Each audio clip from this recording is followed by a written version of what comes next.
वर्तमान भव। हवन के शुभ मुहूर्त की घड़ी आ गई है।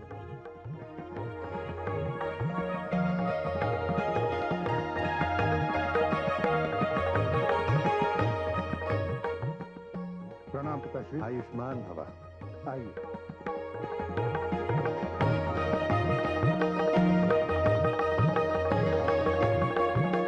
यहाँ विराजमान हुई।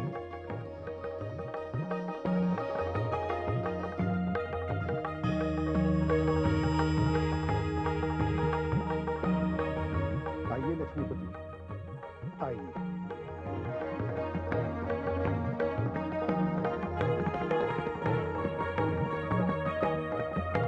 पधारिए पद्मनाभ, आइए विराजिए। प्रणाम।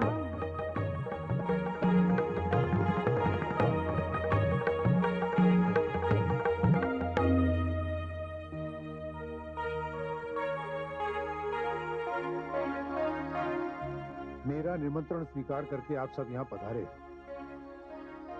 मैं आपको धन्यवाद देता हूँ। कृपया हवन आरंभ कीजिए। दक्ष पुत्र, क्या सभी अतिथिगण पधार चुके हैं? हाँ पिताश्री, जिन जिन को निमंत्रण भेजे गए थे वे सभी आ गए। पिताश्री,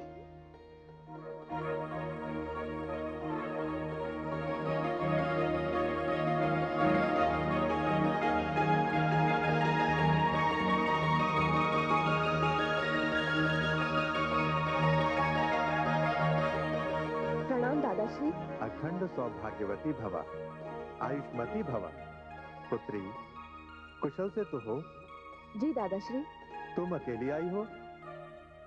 जामाता शिव कहीं दिखाई नहीं दे रहे। पिताश्री उन्हें निमंत्रण देना भूल गए। मैं तो पुत्री हूँ ना, बिना निमंत्रण के ही चली आई।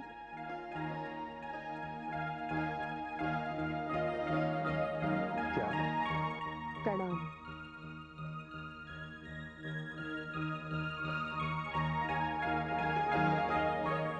पिताश्री, मुझे बचपन से आज तक स्मरण नहीं कि आपकी वर्षगांठ की बधाई सर्वप्रथम मैंने न दी हो। विवाह के पश्चात ये अवसर फिर आया और मैं उस परंपरा का निर्वाह करने यहाँ आ गई। आपको षष्ठी पूर्ति की बधाई हो पिताश्री।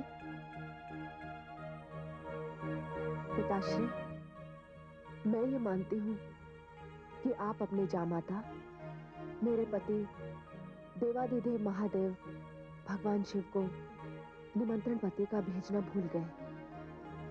ये सत्य है ना पिताश्री?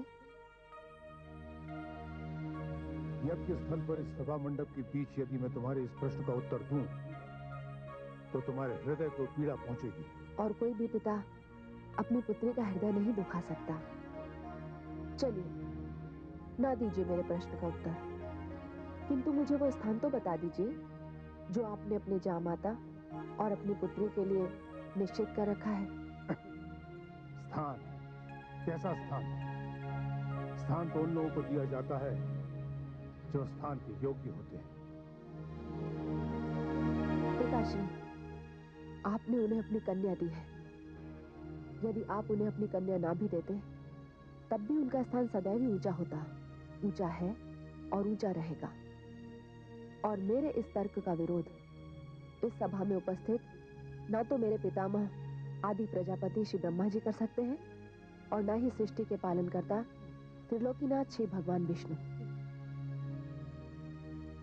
ये समारोह मेरा है। इस यज्ञ का आयोजन मैंने किया है।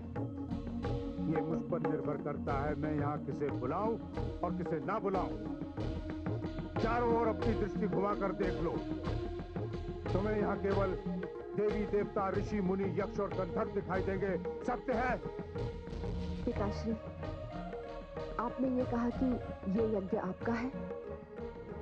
ये आपकी इच्छा के ऊपर निर्भर करता है कि आप किसे बुलाएं और किसे ना बुलाएं।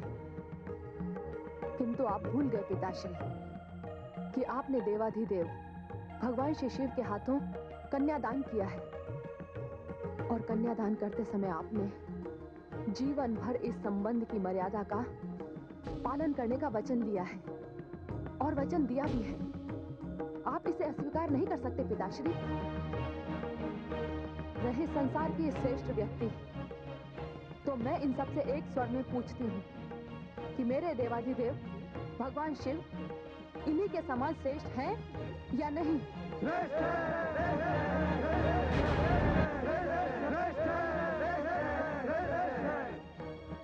सुना आपने पिताश्री, मैं अपने पति से हट करके उनकी अनुमति लेकर यहाँ आई हूँ।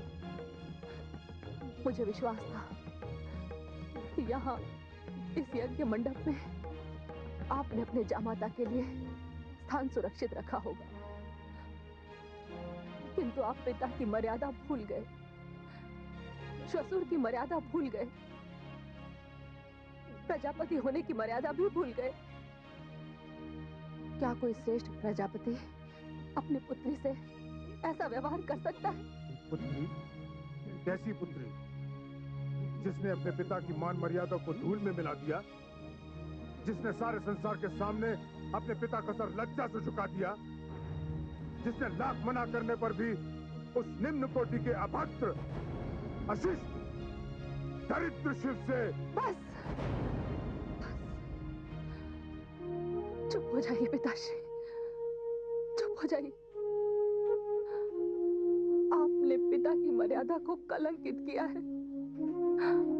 आपने मेरे पति के लिए अत्यंत घृणित शब्दों का प्रयोग किया है। मेरे पति यहाँ उपस्थित नहीं है, किंतु विवाह के पश्चात यदि पुत्री अपने मायके आती है तो अपने ससुराल की प्रतिनिधि बनकर आती है, अपने पति के सम्मान की सुरक्षा का कवच बनकर आती है। आज आपको अपना पिता कहते हुए भी मुझे लज्जा आ रही है।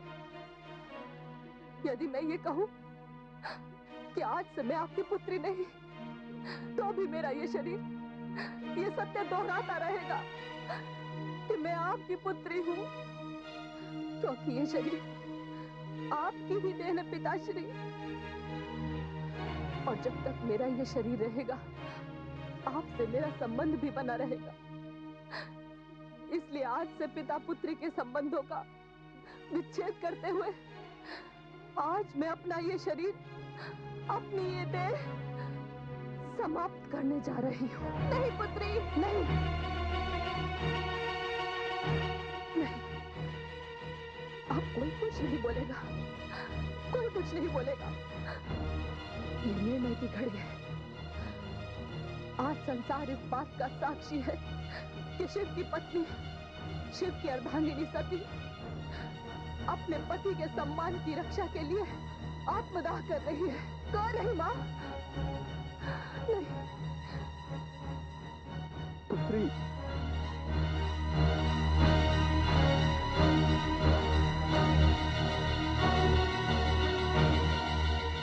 हे अग्नि, मुझे नहीं चाहिए वो देह जिसे दक्ष की पुत्री के रूप में जाना जाता है। भस्म कर दे इस देह को, जला दे इस शरीर को, समाप्त कर दे दक्ष से उसकी पुत्री सती का संबंध। आज सती अपने पति के सम्मान के लिए अपने प्राणों की आहुति देगी। इस यज्ञ मंडप में, इस हवन कुंड में पहली आहुति मेरी होगी।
रक्षा करें मां, हमारी रक्षा करें। वीरभद्र, जाकर विध्वंस कर डालो उस यज्ञ को। दक्ष का अहंकार हमारा विरोध है और हमारा विरोध उसका विनाश। और जो कोई भी तुम्हारे विध्वंस कार्य में बाधा पहुंचाए उसका भी सर्वनाश करने में संकोच मत करना। आज विनाश लीला का वो नृत्य दिखाना कि वहां कोई भी शिव शक्ति विरोधी जीवित न रह पाए। जाओ!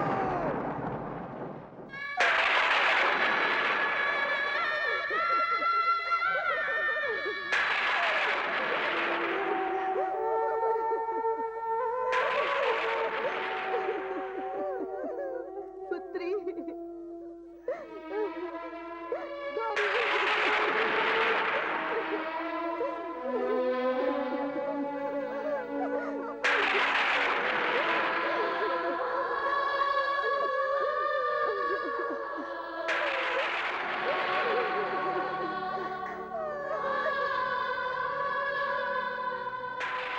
पूज्य पिताश्री, आज जो घटना यहाँ घटी है, जो अनर्थ यहाँ हुआ है, वो धर्म के विरुद्ध हुआ है, इसलिए मुझे क्षमा करें। मैं धर्मदेव आपकी पुत्री तथा अपनी पत्नी को लेकर तुरंत यहां से जा रहा हूं। चलिए।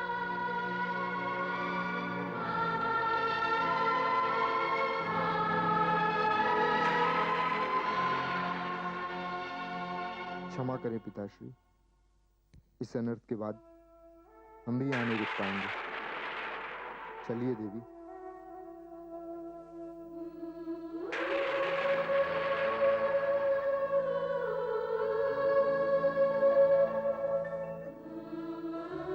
प्रजापति दक्ष, पिता अपने संतान का जन्मदाता होता है, जो अपने प्राणों की आहुति देकर अपनी संतान की रक्षा करता है। किंतु आज वही पिता अपनी झूठी प्रतिष्ठा और आडंबरपूर्ण श्रेष्ठता के कारण अपनी संतान का हत्यारा बन गया। मेरी प्रिय पुत्री गौरी, मेरी सती, तू क्यों जल गई? जलना था तो इनकी श्रेष्ठता को, इनके अहंकार को, इस व्यर्थ के ढोंग को। प्रजापति दक्ष, वीरभद्र समेत भगवान शिवचंद्र के गण हमारे नगर पर टूट पड़े हैं। हमारी सेना केले के वृक्ष की भांति कट रही है। कुछ कीजिए प्रजापति, नहीं तो आपकी ये नगरी जलकर भस्म हो जाएगी। वो सब यही आ रहे हैं। हम उनका सामना यही करेंगे। सैनिकों, सारी महिलाओं को सुरक्षा पूर्वक भवन में ले जाओ। नहीं, हम यहाँ से कहीं नहीं जाएंगे, हम यहीं रहेंगे। अब हमारी भी इच्छा है कि मेरा भी कोई वध कर दे। इस महान विनाश के पश्चात अभी जीवन में क्या करना? व्यर्थ का विवाद मत कीजिए देवी। सैनिकों, तुमने सुना नहीं? ले जाओ इन्हें।